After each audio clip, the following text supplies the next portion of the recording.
I built my physique without investing more than 2 hours per week into the gym. My name is Rio and I help busy men over 40 transform their bodies with minimal time investment. In this video, I'm gonna be taking you through one of my 2 weekly workouts. So in this workout, I'm gonna be doing incline dumbbell bench press, Romanian deadlifts, bicep curls, and lateral raises, all for 2 sets each. And so I'm just coming off of a shoulder injury. My shoulder's been fucked for the past month. And so I'm just starting light, slowly working my way back to the weights I was using before. I'm kind of sticking to just exercises right now that don't like aggravate my shoulder. So typically I wouldn't be doing incline dumbbell in my basement because my dumbbells usually don't go heavy enough, but for right now it's all my shoulder can really handle. So I'd say my shoulder's like 99% back to usual, but I'm still feeling a little bit of pain when I'm doing like barbell pressing. So I'm just sticking with incline dumbbell for now. So I'm basically just gonna hit 2 sets of this, one heavy set and then one lighter set.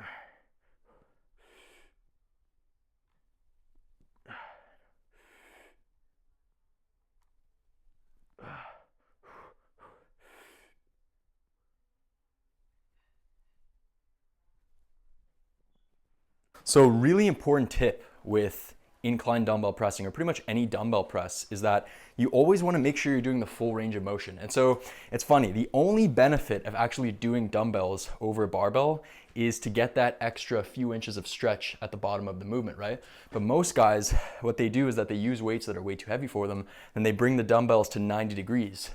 And that completely defeats the purpose of using dumbbells. The whole point is to be able to get that stretch and to extend the range of motion. And so if you're not getting that stretch at the bottom, you're leaving a lot of gains on the table. And that doesn't just go for dumbbell presses, that goes for pretty much every movement. And so tension is what drives muscle growth, and where the most tension is placed on the muscle is actually at the bottom of any exercise, right?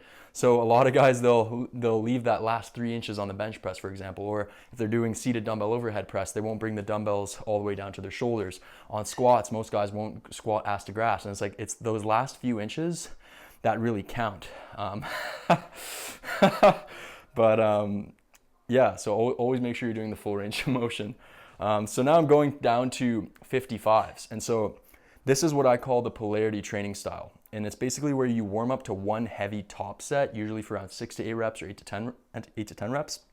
And then that's basically an all-out set, right? And then you rest 3 to 5 minutes and then drop the weight by like 10 to 20%, and then you go for a couple more reps.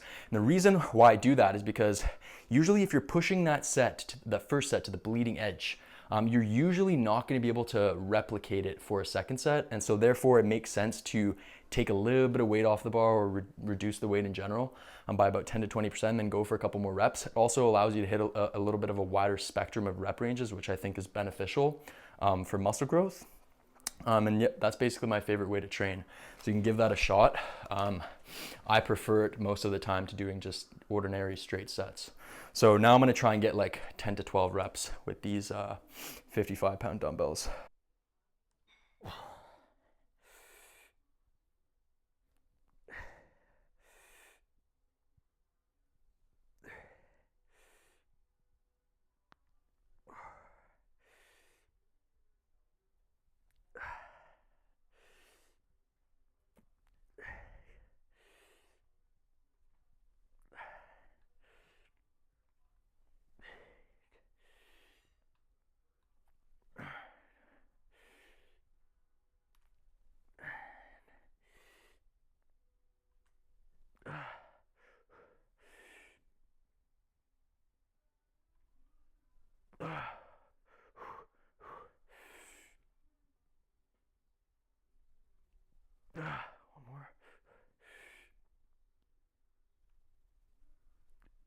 So the most important exercises to focus on when you're a busy individual and you're really trying to maximize your time efficiency in the gym are compound exercises. And the reason being is because that they work the most muscle mass in your body. They're the most efficient bang for your buck movements. And if you were to focus on isolation exercises, like most people do, you would need literally dozens of exercises to work the same amount of musculature that just a few compound exercises can. And so compound exercises work the most amount of muscle in your body. You can load them pretty much the most, right? You can throw the most weight on them, and they're the easiest to progressively overload. And those are basically the main criteria for what makes a good exercise. And so if you're really trying to get maximum gains in minimal time, you want to allocate most of your focus to big compound movements. Things like squats, bench presses, deadlifts, overhead presses, weighted chin-ups, rows, dips. Movements like that are where most of your focus should be. Hey, real quick, if you're a busy man over 40 struggling to find time for the gym, I created a free minimalist muscle building masterclass for you that will teach you how to gain muscle, lose fat, and reclaim your confidence, all by working out just twice a week. You can pick it up for free by clicking the first link in my description. So now I'm about to get into 2 sets of Romanian deadlifts. And so I'm not gonna lie, since my shoulder injury, I haven't been able to be too consistent with weight training. And so I'm not really sure where my strength is on a lot of the exercises that I'm doing. So a huge tip is that whenever you take time off the gym, or whenever you, like maybe that's for an injury or maybe some other reason, you never want to attempt to jump right back into the weights you were using before. You always want to start light and then build your way back up over time. Because then if you jump into heavy weights too quickly, but you risk injury, but you also risk just running into a plateau, right? And so by starting light, you give yourself a chance to build some momentum and give yourself a springboard, basically, for future success, right? And so I'm just starting light and I'm gonna work my way up over time now that I'm gonna be getting back into training consistently. So I'm just gonna go for 225 and I'm gonna hit, again, 1 heavy set followed by 1 lighter set. I'm gonna try and get like 8 to 10 reps here and then go for maybe 10 to 12 on my second set.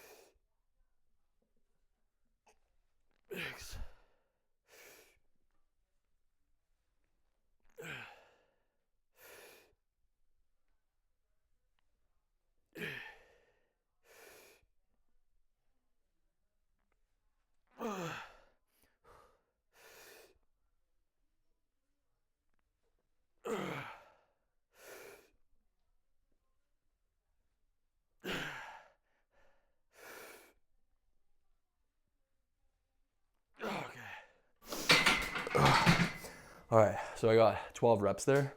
So I got a couple more reps than I was expecting. I want to give you a few really important form cues when it comes to RDLs. And so with my group coaching clients, this is a movement, along with conventional deadlifts, that a lot of them struggle with. And so the first thing is that on a Romanian deadlift, basically the form cue that I like to tell people is to imagine that there's like a door behind you and you can only shut it with your ass. And so what that forces you to do is it forces you to shove your hips back. The reason why that form cue is so important is because a lot of guys turn their deadlifts into squats. And so instead of actually treating it like a hip hinge, which is supposed to be, they'll go like this. They'll like squat with it. And that's not what you want to do, right? That's like your squats will take care of that. Your deadlifts should be hip hinges. And another thing is that a lot of guys will do deadlifts like this. Keep their heads up the whole time, but that actually puts your spine out of a neutral position. And so whenever you're doing deadlifts, you always want to keep your spine in a neutral position. And so a neutral position is basically like this, right? So you want to look like 3 to 4 feet in front of you on the ground instead of like going like this the whole time, because that's not a natural position for your spine to be in. So now I'm gonna be going for my second set of Romanian deadlifts. And so I'm just gonna replicate my performance for the second set and just do 225 again, because that first set wasn't that intense. It wasn't really my all out. And so sometimes if I feel like I can replicate my performance for that second set with the same weight, then I won't bother taking weight off and doing a back down set. The main benefit of taking that weight off is because a lot of times if you push that first set really hard, you're not gonna be able to replicate it. So I'm just gonna try and get 10 to 12 reps again. And make sure to no longer give you guys big tips, because my brother behind the camera can't fucking hold himself together every time I talk about big tips. So no more big tips for this video.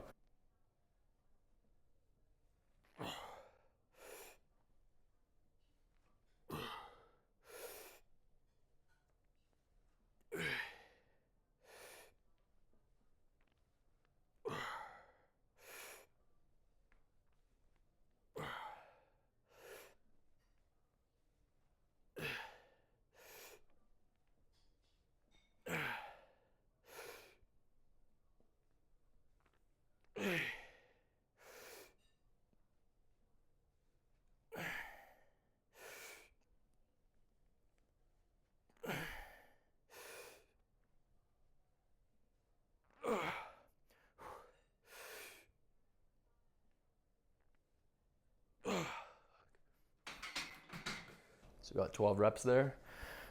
So what I'll do is that since I basically hit like the top end of the rep range that I was shooting for on both sets, next week I'm gonna add 5 pounds to the bar. And so what most people lack in their training is an actual system for making progress. And so my favorite strength progression system is called the double progression model. And basically that's where you work in a rep range, whether that's 6 to 8 or 8 to 10, 10 to 12.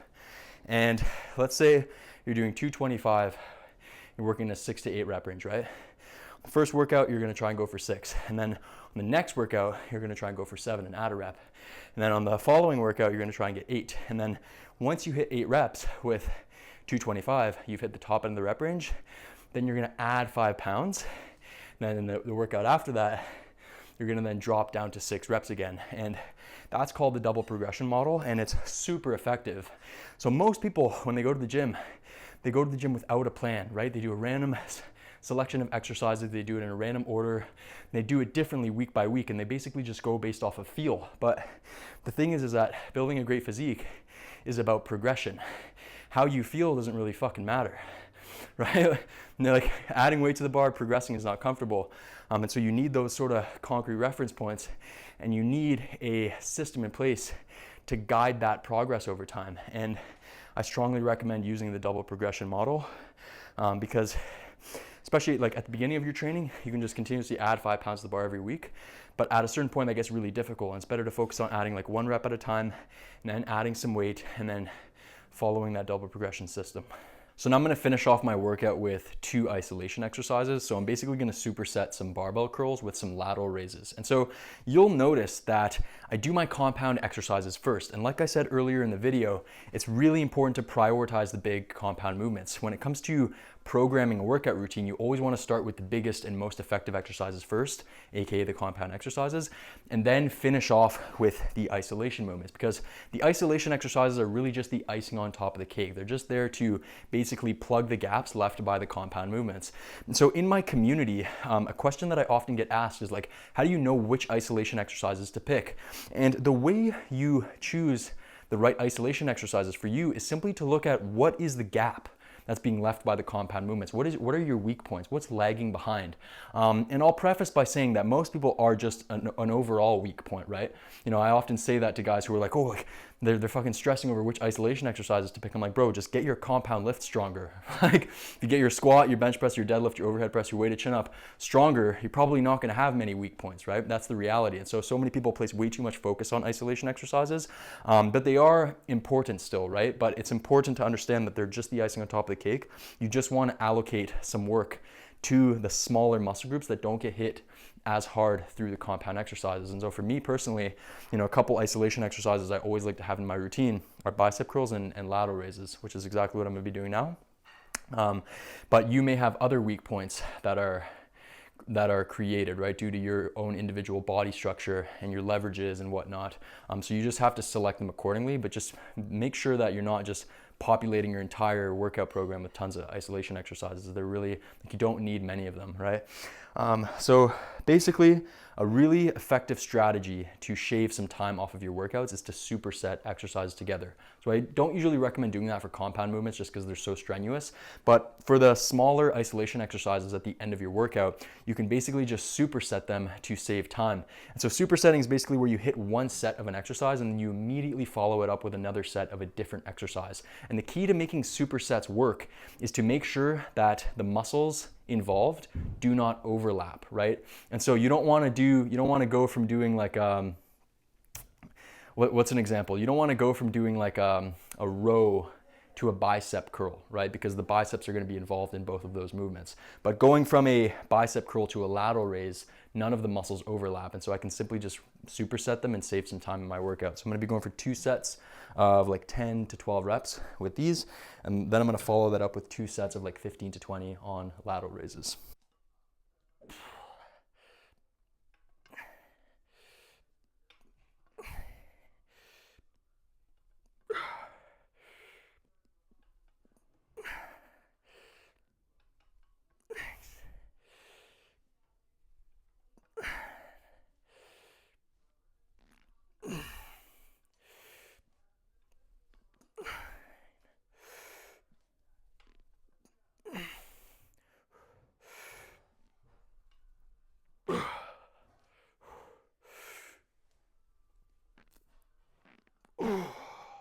So fundamentally, the most important thing to understand as a busy individual is the trade-off between volume, which is the amount of exercises and sets you do, and intensity, which is how hard you train. And so Arthur Jones, who is basically the pioneer of high intensity training, had a really famous quote where he said, "You can either train long or you can train hard, but you can't do both." And so you have to train hard if you're someone who cares about being efficient with your gym time, because if you train really hard, you can actually get away with very little volume. And so in this workout, you'll notice that I'm doing just 2 sets per exercise, and I'm literally just gonna be doing like 4 or 5 exercises for this workout. And when you push your sets really hard, and by the way, what that actually means is pushing your sets close to failure, right? When you do that, you can get away with very little gym time, very little training volume. And so that's that trade-off to sort of keep in mind. If you're gonna do a lot of volume, you can't train as hard, right? And if you do very little volume, all of a sudden you can put a lot more effort and intensity into your training. And fundamentally, the most fucking important thing to understand is that training hard is what actually counts. Right? And if you don't believe me, if you think like the time you spend in the gym, the amount of exercises and sets you do, if you think that really matters, you know, I can stand here and talk all day long about why that's wrong. But what you could do that's even easier is just next time you go into your gym, look around at all the people who follow that philosophy. Look around at all the people who are in the gym 4, 5, 6 days a week, doing endless amounts of volume, who have literally nothing to show for it, who have average physiques. That's because how much time you spend in the gym, it's fucking irrelevant. What counts is, first of all, how hard you train, and then the progression that you can achieve over time. That's what counts, and that is the most important trade-off that you need to take advantage of as a busy person. Trade the volume for more intensity, because intensity can largely replace volume.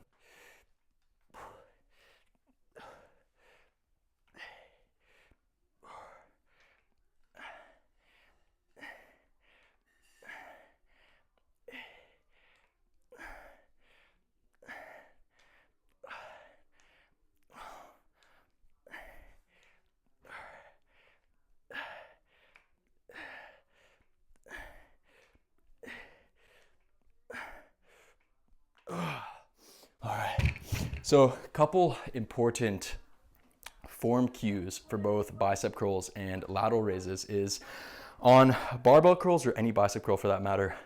A lot of times back when I used to do them, I would only feel my forearms. I wouldn't really feel my biceps as much. And what fixed that for me was cocking my wrists back. And so a lot of people, they hold the bar like this, but if you actually let your wrists fall like this, all of a sudden you start working a lot more bicep in the movement. So that's a really important form cue for that. And then for lateral raises, an issue that I see with a lot of guys in my community is that they kind of just like stand upright and then they kind of bring the dumbbells like up in front of them like this.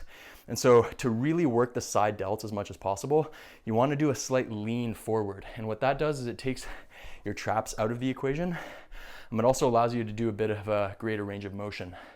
because then you're not like bringing the dumbbells to your side. You can like kind of let them fall here a little bit. And that's really important. And you also, of course, want to make sure that you're bringing them out to the side instead of bringing them up in front of you. And those are some really important form cues for that. For lateral raises, I don't like to do anything less than like 15 to 20 reps, just because I'll just like feel it all in my traps if I'm going too heavy. So for a lot of like smaller isolation exercises, you want to just stick to doing a little bit higher reps. So now I'm going to be getting into my final set of barbell curls and lateral raises. I'm just going to try and replicate my performance here.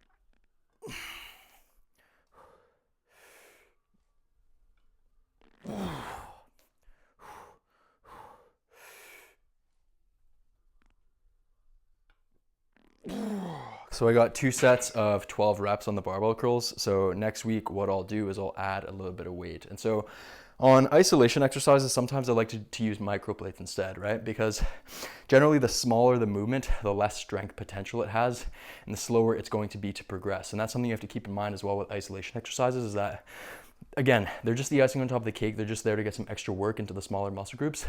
You don't need to worry about getting like, you know, fucking brutally strong on them, right? You just want to make sure that, you know, you're getting some extra work into those small muscle groups. You're not going to get brutally strong on them. Like, I mean, I've been doing the same weight on lateral raises for like the last year pretty much, right? And it's just like a lot of people freak out about that. But really where you want to focus on progressing is on your compound movements, because you're going to be able to progress on those much more consistently, and they also have a much bigger strength potential. They're also the most important bang for your buck movements.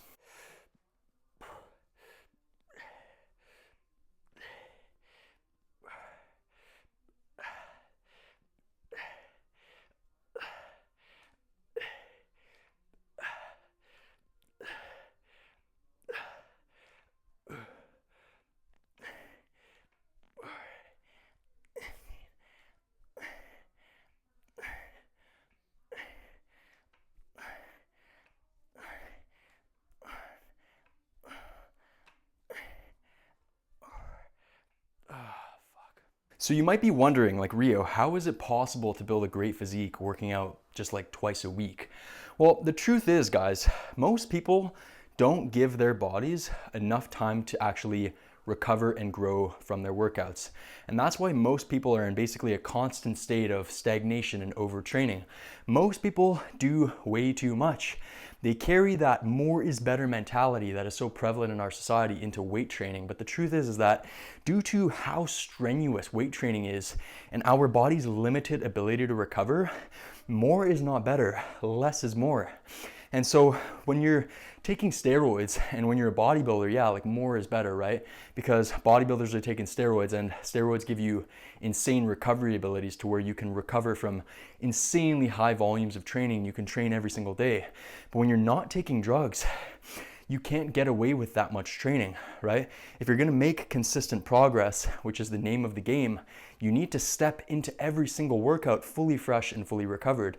And so many people have this massive breakthrough when they switch to training just twice a week, right? All of a sudden they have so many recovery days each week. And what that allows them to do is it allows them to step into every single workout really fresh, really recovered, and as a result of that, it allows them to see consistent progressive overload to where they're able to add a rep or add a little bit of weight to the bar every single week. And that is the name of the game. As I said earlier in the video, it's not about how much time you spend in the gym, how much volume you do. It's about consistent progression over time paired with, you know, proper recovery.